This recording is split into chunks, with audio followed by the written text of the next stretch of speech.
Sir Smita Sabharwal రాజకీయాల్లోకి రాబోతుంది. తన పదవికి రాజీనామా చేయబోతుంది అంటూ కూడా ఒక వార్త వచ్చిన నేపథ్యంలో ఏంటి అసలు స్మితా సబర్వాల్ ఏ పార్టీలో జాయిన్ కాబోతుంది? ఏ పార్టీ నుంచి లోక్సభ బరిలో నిలవబోతుంది అనేది ఇప్పుడు సర్వత్రా చర్చనీయాంశంగా మారింది. ఏంటి సార్ నిజంగా ఏ లోక్సభ నియోజకవర్గం నుంచి ఆవిడ ఎంపీగా పోటీ చేయబోతుంది? నిజంగా అసలు ఆవిడ ఎంపీగా పోటీ చేయబోతుందా అంటే ఏం చెప్తారు సార్? ఒకటేంటంటే లోక్సభకు పోటీ చేయబోతున్నారా అంటే ఇప్పుడు జరుగుతున్నటువంటి పరిస్థితులను బట్టి ఖచ్చితంగా రాజకీయాల్లోకి ఆవిడ వచ్చేటువంటి అవకాశం ఉంది అనేటువంటి అభిప్రాయం కలుగుతుంది.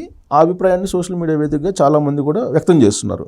సో ఇన్ కేసు రాజకీయాల్లోకి వస్తే కనుక ఆమె ఏ పార్టీ తరఫు నుంచి లోక్సభకి పోటీ చేసే అవకాశం ఉంది అనేది next question.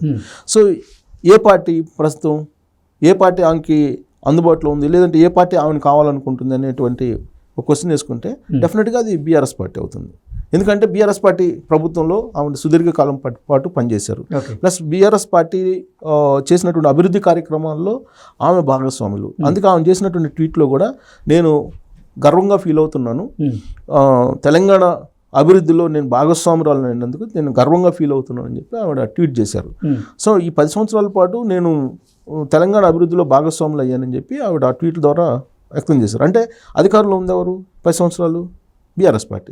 BRS party chief KCR సీఎంగా ఉన్నప్పుడు ఈమె సీఎం ఆఫీస్లో సెక్రటరీగా పనిచేశారు, స్పెషల్ సెక్రటరీగా పనిచేస్తున్నారు. అంటే కీలకమైనటువంటి పోస్టులో పనిచేశారు. సో ఇప్పుడు ప్రభుత్వం మారిన తర్వాత ఆమె దూరంగా ఉంటున్నారు కాబట్టి రాజకీయాల్లోకి వస్తారని చెప్పి అనుకుంటున్నారు. రాజకీయాల్లోకి వస్తే కనుక ఏ పార్టీ అంటే ఇమీడియట్గా గుర్తొచ్చేది ఏంటి? BRS party. ఎందుకంటే బీఆర్ఎస్ పార్టీ నుంచి ఆమె వస్తారని దానికి కారణం ఏంటంటే కల్వకుంట్ల ఫ్యామిలీ అలాగే స్మితా సబర్వాల్ ఫ్యామిలీ ఒక స్నేహపూర్వకమైనటువంటి వాతావరణం అలాగే సన్నిహితమైనటువంటి బంధం ఏర్పడింది గత 10 సంవత్సరాల నుంచి కూడా. ఆమె మీద కలెక్టర్గా పనిచేసినప్పటి నుంచి కూడా ఈమెకు తెలంగాణ రాష్ట్రం ఏర్పడినప్పుడు సంబరాలు చేసుకొని తన ఓన్ స్టేట్కి స్వాతంత్ర్యం వచ్చినట్టు ఆమె ఫీల్ అయిపోయి సంబరాలు చేసుకున్నారు. ఆ రోజు నుంచి కూడా కల్వకుంట్ల ఫ్యామిలీకి స్మితా సబర్వాల్ ఫ్యామిలీకి సాన్నిహిత్యం ఏర్పడింది. ఒక ఫ్యామిలీ మెంబర్స్ లాగా మెలుగుతున్నారు. సరే, ఇంకా సివిల్ సర్వెంట్గా ఎలాగో ఉన్నారు కాబట్టి ప్రభుత్వంలో కీలకమైనటువంటి భాగస్వామ్యాన్ని వాళ్ళు కల్పించడం జరిగింది. సో ఇప్పుడు ఉన్నటువంటి పరిస్థితుల్లో ఆల్రెడీ అధికారాన్ని కోల్పోయినటువంటి బీఆర్ఎస్ పార్టీ రాబోయేటువంటి లోక్సభ ఎన్నికల్లో తన సత్తా ఏంది నిరూపించాలని చెప్పి వాళ్ళు ఆల్రెడీ ఇప్పటికే వ్యూహాలు రచిస్తున్నారు. ప్రశాంత్ కిషోర్ వ్యూహాలు అమలవుతున్నాయి. ఆ ప్రశాంత్ కిషోర్ వ్యూహాలన్నీ కూడా 2024లో జరిగేటువంటి లోక్సభ ఎన్నికల కోసమే. సో ఇప్పుడు మొత్తం 17 లోక్సభ స్థానాలు ఉన్నాయి తెలంగాణలో. ఈ 17 లోక్సభ స్థానాల్లో కనీసం 12 గెలుచుకోవాలి, 10 నుంచి 12 గెలుచుకోవాలనేది బీఆర్ఎస్ పార్టీ యొక్క టార్గెట్. దాంట్లో భాగంగా ఇప్పుడు మారినటువంటి పరిస్థితుల దృష్ట్యా పొత్తుతోటి వెళ్తే బాగుంటుందా, పొత్తు లేకుండా సింగిల్గా వెళ్తే బాగుంటుందా అనే దాని మీద చర్చ జరుగుతుంది రాజకీయ వర్గాల్లో. ఇప్పుడు కొత్తగా ఏర్పడినటువంటి అసెంబ్లీని కనుక చూస్తే అసెంబ్లీ డే 1ని ప్రొటెం స్పీకర్గా అక్బరుద్దీన్ని పెట్టారు. సో ప్రొటెం స్పీకర్గా అక్బరుద్దీన్ ఒప్పుకున్న రోజే కాంగ్రెస్ పార్టీ అలాగే ఎంఐఎం రెండు కలిసి వెళ్ళే అవకాశం ఉంది అనేటువంటి ఒక టాక్ నడిచింది. ప్లస్ దానికన్నా ముందు అసెంబ్లీ ఎన్నికల కంటే ముందు కూడా అసదుద్దీన్ ఓవైసీ దాని చీఫ్ ఎంఐఎం చీఫ్ ఏమన్నారంటే కాంగ్రెస్ పార్టీ ఎంఐఎంను అంటరాని పార్టీగా చూస్తుందని ఒక కీలకమైనటువంటి వ్యాఖ్యం చేశారు అసెంబ్లీ ఎన్నికల ముందు. ఎందుకు ఆ వ్యాఖ్యలు చేశారంటే ఇండియా కూటమి ఏర్పడినప్పుడు ఆ ఇండియా కూటమికి ఎంఐఎంను ఆహ్వానించలేదు కాంగ్రెస్ పార్టీ. కారణం ఏంటంటే ఎంఐఎం అనేది బీజేపీకి తెర వెనుక సహకారం అందిస్తుంది కాబట్టి ఆ పార్టీని మనం ఇండియా కూటమిలో చేర్చుకోకూడదు అనేటువంటి ఉద్దేశంతో ఇండియా కూటమి సమావేశాలకి ఎంఐఎం పార్టీని ఆహ్వానించలేదు. అప్పుడు ఆ సందర్భంగా అంటరాని పార్టీగా ఎంఐఎం చూస్తుంది కాంగ్రెస్ పార్టీ అనేటువంటి వ్యాఖ్య చేశారు. అయితే ఇప్పుడు యాక్చువల్గా అసెంబ్లీ ఎన్నికల ముందు వరకు ఒక వాతావరణం, అసెంబ్లీ ఎన్నికల తర్వాత మరొక వాతావరణం కనిపిస్తుంది. అసెంబ్లీ ఎన్నికల ముందు వరకు ఏంటి, గత 10 సంవత్సరాల నుంచి సహజమిత్రుడిగా కొనసాగింది బీఆర్ఎస్ పార్టీకి ఎంఐఎం. ఓకే, కర్ణాటక అసెంబ్లీ ఎన్నికలు, తెలంగాణ అసెంబ్లీ ఎన్నికలు చూసిన తర్వాత ఇక బీఆర్ఎస్ పార్టీతో ఉంటే కనుక నష్టపోతాము అనేది ఒక అభిప్రాయానికి ఎంఐఎం వచ్చేసింది. ఎందుకు వచ్చింది అంటే దానికి కారణం కూడా లేకపోలేదు. హైదరాబాద్ లోక్సభ పరిధిలో ఉండేటువంటి అసెంబ్లీ నియోజకవర్గాల్లో అసెంబ్లీ ఎన్నికల సందర్భంగా వచ్చినటువంటి ఓట్లను కనుక చూస్తే రాబోయేటువంటి ఎన్నికల్లో హైదరాబాద్ లోక్సభ స్థానం నుంచి అసదుద్దీన్ ఓవైసీ కూడా గెలవడం అనేది కష్టంగా ఉంది అనేటువంటి అభిప్రాయం ఆ ఓట్లు పోలేనటువంటి ఓట్లు ఎంఐఎంకి వచ్చినటువంటి ఓట్లను కనుక చూస్తే అర్థమవుతుంది. ఎంబీటీ అనేటువంటి ఇంకో పార్టీ ఉంది ముస్లిం ఆధ్వర్యంలో. సో ఆ ఎంబీటీకి ఎక్కువ వచ్చినాయి ఓట్ బ్యాంకు.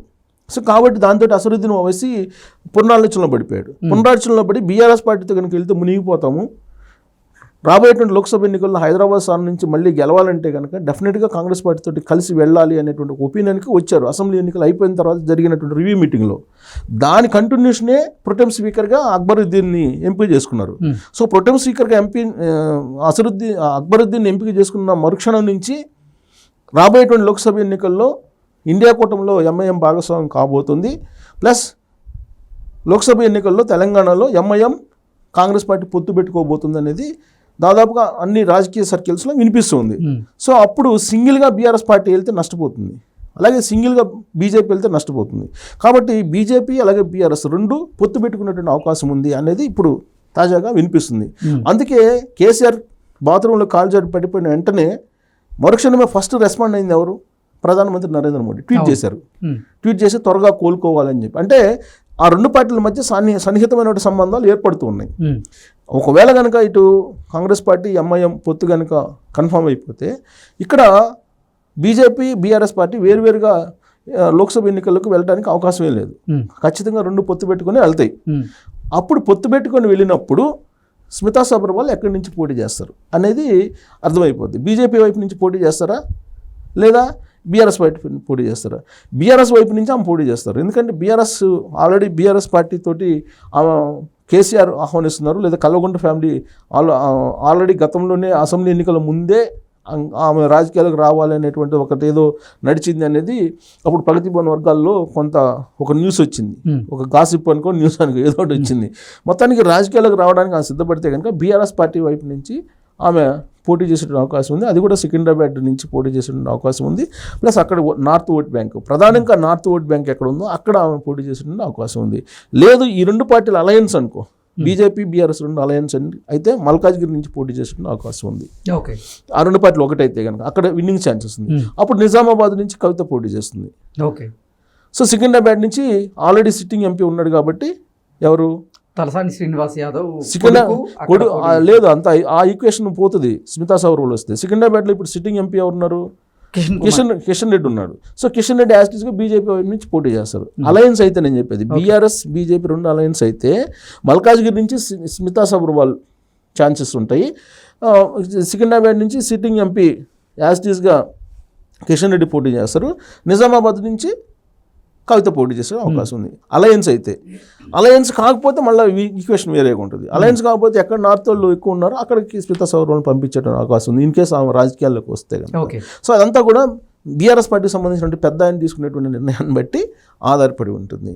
సో రాజకీయాల్లోకి వస్తే ఈ విధమైనటువంటి ఈక్వేషన్లో వచ్చేటువంటి అవకాశం ఉంది. స్మితా సబర్వాల్ రాబోయేటువంటి లోక్సభ ఎన్నికల్లో మల్కాజ్గిరి నుంచి ఎందుకు పోటీ చేయాలనుకుంటున్నారు బీజేపీ బీఆర్ఎస్ పొత్తుతోటి అంటే అది కేవలం రేవంత్ రెడ్డి మీద రాజకీయపరమైనటువంటి ఒక పైచేయిగా నిలిచేటువంటి క్రమంలోనే స్మితా సబర్వాల్ని అక్కడ నిలిపేటువంటి అవకాశం ఉందనేది కూడా రాజకీయ వర్గాల్లో నడుస్తుంది. అంటే రేవంత్ రెడ్డి టార్గెట్. ఎందుకంటే రేవంత్ రెడ్డి ముఖ్యమంత్రి అయిన తర్వాత ఈమె వెళ్ళలేదు, అసెంబ్లీకి వెళ్ళలేదు, ప్లస్ సెక్రటరీకి కూడా వెళ్ళలేదు. యాక్చువల్గా సమావేశాలు జరుగుతున్నప్పుడు అసెంబ్లీకి వెళ్ళాలి, అసెంబ్లీకి వెళ్ళట్లేదు, సెక్రటరీకి వెళ్ళట్లేదు. కాబట్టి ఆమె నెక్స్ట్ స్టెప్ ఖచ్చితంగా రాజకీయాల్లోకి వెళ్తుందని చెప్పి వస్తున్న ప్రచారాన్ని మనం కాదనలేము. ప్లస్ ఒకవేళ రాజకీయాల్లోకి వస్తే మల్కాజ్గిరి నుంచి పోటీ చేసి రేవంత్ రెడ్డికే ఒక థ్రెట్ ఇచ్చేదానికి అవకాశం ఉందని చెప్పి వినిపిస్తూ ఉంది.